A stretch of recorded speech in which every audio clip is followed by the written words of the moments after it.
Misuse and overuse of antibiotics have created a world full of multi-drug resistant organisms, or MDROs.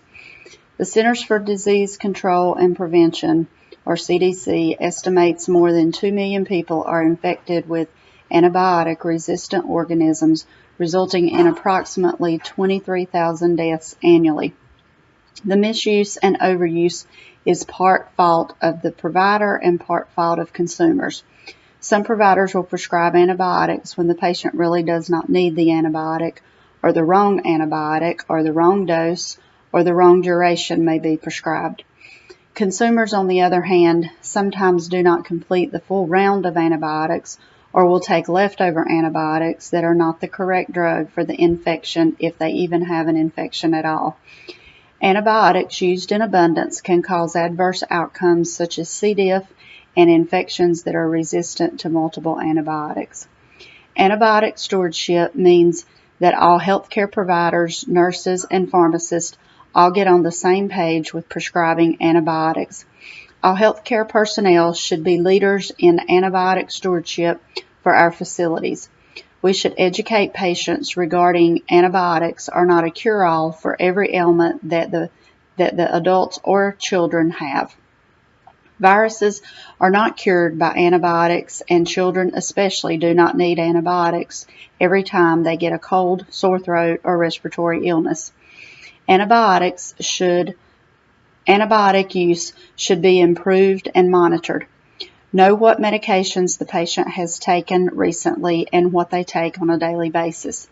As nurses, we should make sure all blood is collected for cultures prior to antibiotic administration.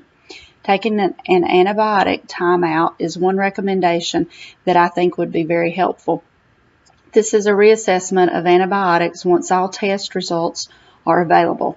Assess what is the right antibiotic, right dose, route, and is it the most effective for the infection.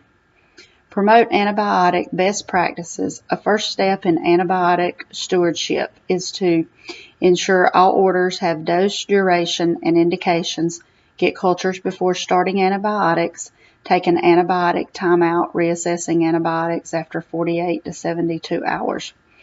Antibiotic stewardship in our facilities will decrease antibiotic resistance, decrease C. diff, decrease cost, and increase good patient outcomes.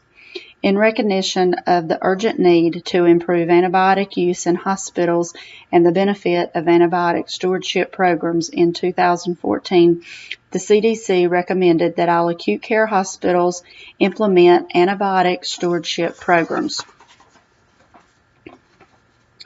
Working in the ED, we get a lot of pediatric patients with cold and/or flu symptoms.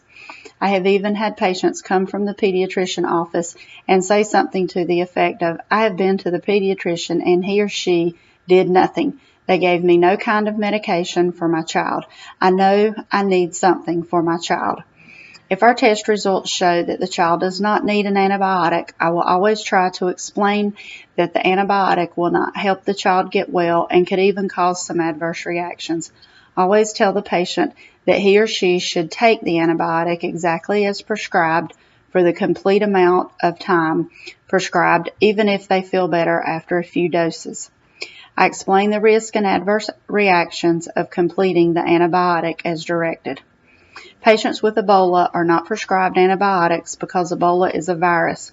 According to the readings, there are several antiviral medications being explored, but nothing approved by the FDA as of yet.